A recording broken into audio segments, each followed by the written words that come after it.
Welcome to the InfoMullet YouTube channel. If you enjoy this content, please like or share.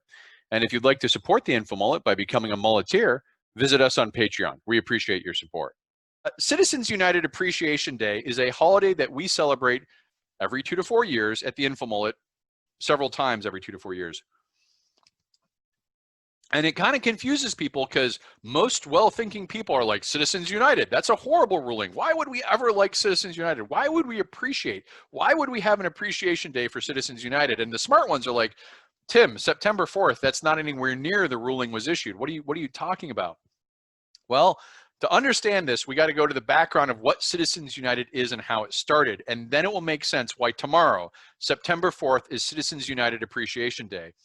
So in 2002, John McCain and Senator Feingold and McCain created the Bipartisan Campaign Reform Act. It's called of 2002, BRCA 2002. Remember what I said? Anytime you get a bipartisan effort in Congress that passes something, watch out. Things are going to get hairy. And it did a lot of stuff, but the main thing is it prohibited corporations or unions from conducting electioneering communications that name a candidate within 60 days of the general election or 30 days of a primary.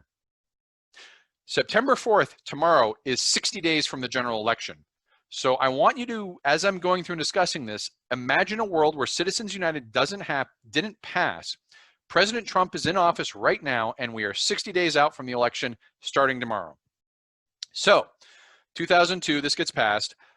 Citizens United made a film critical of Clinton in 2002 when she was running for the Senate, and they wanted to run it within the prohibited periods. The U.S. District Court found it in violation of BRCA, said nope, and they prohibited the airing of the video. In 2004, Michael Moore issued Fahrenheit 9/11. It was a very critical film of President Bush and his handling of the 9/11. I'm not even going to get into the accuracy claims. It was a film that Michael Moore himself stated was intended to influence the election. 2004, an election year between Kerry and Bush. The movie was funded and created by corporations. But when Citizens United complained to the FEC and said, hey, wait a minute, you just banned our movie on Senator Clinton or Clinton running for Senate, but you're allowing Michael Moore to show his video, the FEC ruled that the corporations behind Fahrenheit 9/11 were bona fide commercial endeavors, and despite its inherently political content, it was protected free speech.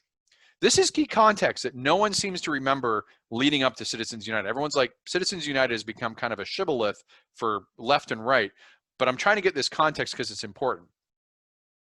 So Citizens United produced Celsius 41.11, which is probably the worst movie ever after Green Lantern and the Star Wars Holiday Special, but it was basically a slapdash version of Fahrenheit 9/11, but it targeted Senator Kerry, who was running for president, and the FEC said because Citizens United wasn't a bona fide commercial film company, it barred it. So you have this background and context of the FEC banning certain kinds of political expression because it comes from a certain kind of corporation while allowing others, even though the content is very similar.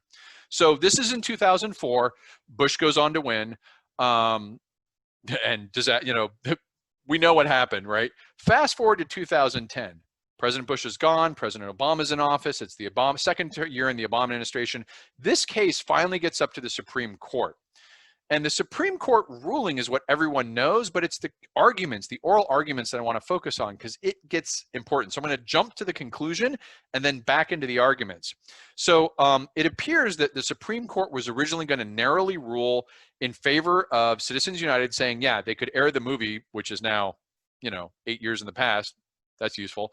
It was going to be a narrow ruling. It wasn't going to touch on any constitutional issues. It wasn't going to touch any free speech or campaign issues. It was going to be very narrow. Roberts wrote the majority opinion. Kennedy concurred. Now, Kennedy's a centrist on the court. He's not a firebrand liberal or conservative. He's sort of known as a swing vote. Kennedy concurred with the majority opinion, but he pushed for a much more expansive ruling that touched on free speech and campaign financing. And he pointed to his questioning during the oral arguments. Roberts looked this over, and there's some give and take in the Supreme Court. It's fascinating how they go through this, but they decided he deferred the majority opinion to Kennedy, so he took his own majority opinion off the table. Kennedy put forward his majority opinion, and this ruling overturned. It was significant, it was broad, it was expansive. It overturned previous election law, and caused controversy because it created a broad new right that corporations and unions could engage in electioneering communications, and found that the First Amendment prohibits the government from restricting independent expenditures for political communications by corporations, including nonprofits, labor unions, and other associations. This is why people hate Citizens United, because they say it allows corporations to spend. But what they miss is why Kennedy made his ruling. Now, this gets into the oral arguments. When you're before the Supreme Court, you have this oral arguments, and we only have transcripts. They haven't been video recording this. They only just started recently audio recording. Now, I've linked the transcripts in there. And the section in question is kind of long, so I'm gonna boil it down, but it's pages 28 to 39. And what's going on is the Deputy Solicitor General of the United States. This is the person in the Obama administration who's arguing on behalf of the United States for the law, Burka 2002. So this is the person whose job it is to defend the law and explain to the Supreme Courts what it's meant to do. And the key issue that comes up, Justice Alito is questioning in, it's whether a corporation can use General Treasury Fund or must use PAC, Political Action Committee funds, to create electioneering. And I suggest everyone who has a question of whether Citizens United was good or not, go read those pages 28 to 39. I'm going to summarize them here. The question is, if an electioneering communication comes out that used General Treasury funds in this 60-day period, beginning tomorrow, would it be banned under the law? The Solicitor General, in the course of these things, said, first of all, distinguished that print media is fine. The law allowed print medium, but it targeted cable, satellite, and broadcast communications for distribution were covered under this law. And so, first of all, keep in mind at this point, the highest tech advancement at this point, 2010, is Kindle, right? That's what the justices have in their mind about internet communication, is Kindle books. Facebook and Twitter, YouTube, they all existed, but they weren't nearly as big as they are now. Facebook IPO was still 2 years away. Instagram and Medium hadn't been invented yet. TikTok was just a dream on the horizon. So we're talking about a spot where to say, well, print's covered, print's fine. You can do print electioneering communications, no prohibitions, but we're going to regulate the electioneering speech that occurs on satellite, cable, and broadcast. Then the Solicitor Deputy General, a guy named Stewart, said, well, media corporations are exempted. But then he admitted under questioning that there's no definition of what a media corporation is. Go back again, 2010, media corporation, okay, New York Times, HBO, CBS, got it, media corporations, they're little, but what about The Daily Show? Is that a media corporation? Oh, okay, it's got a studio, it's a corporation, it's doing news, it's doing speech. Well, fast forward to today, and you've got YouTube, Legal Eagle. Is Legal Eagle a media corporation or not? This is a lawyer who goes on YouTube and talks about political issues, but is he a media corporation? Is he an influencer? Where does he fall? This has never been defined by the Constitution. So what you've got is the vast majority of internet interactions we take for granted today would have fallen under the argument the person for the United States was saying, this is what's covered under the Burka 2002.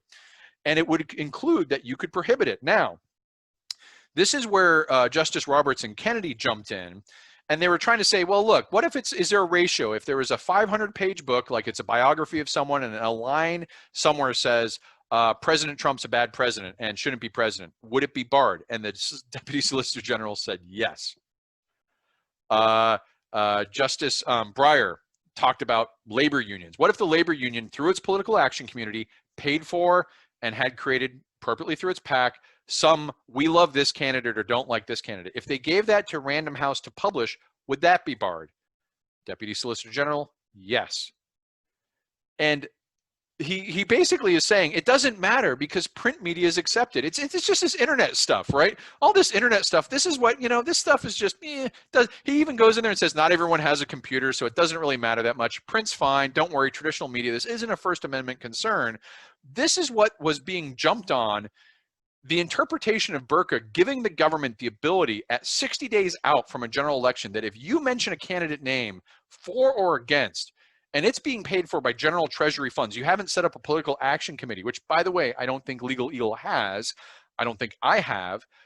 You could be prohibited from speaking within this 60-day period. That 60-day period would have began tomorrow.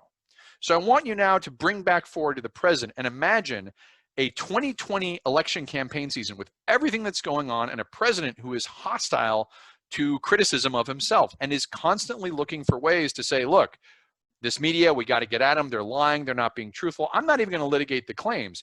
But do you think if he had the ability to shut down and ban content that was critical of him because it was coming from not a traditional media, it wasn't strictly limited to print, do you think he'd be using that or not? So as much as everyone hates Citizens United, I love Citizens United. And I love it because at this point for the next 60 days, we have a classic case study of why it was a bad law. At the time, everyone thinks, well, this is a bad course case because it's going to allow corporations to have money. I'm fine with corporations getting involved in this. Everyone's got a stake under President Trump. No one's immune. So I'm fine. And if you're on the right side and you think Biden's the biggest threat, you have a case in this. So it removes these potentials for either liberals or conservatives, the blue or the red, to use the law to silence opinion. And people didn't get that for years because we were living under sort of like, enlightened leadership, blah, blah, blah. Well, these guys wouldn't use that. Now we're in a period of norm busting and all this other stuff. And I think it becomes really apparent the danger we'd been in if burqa was still the law of the land. Beginning tomorrow, you'd see prohibitions and bans being issued left or right. Thanks for watching the video. Hope you enjoyed it. If you'd like to follow the InfoMullet, visit us on Facebook or Twitter. And if you'd like notifications when we post new video content, click on the red subscribe button below the video. If you've ever wanted to become a mulleteer and support the InfoMullet, visit us on Patreon. We appreciate the support.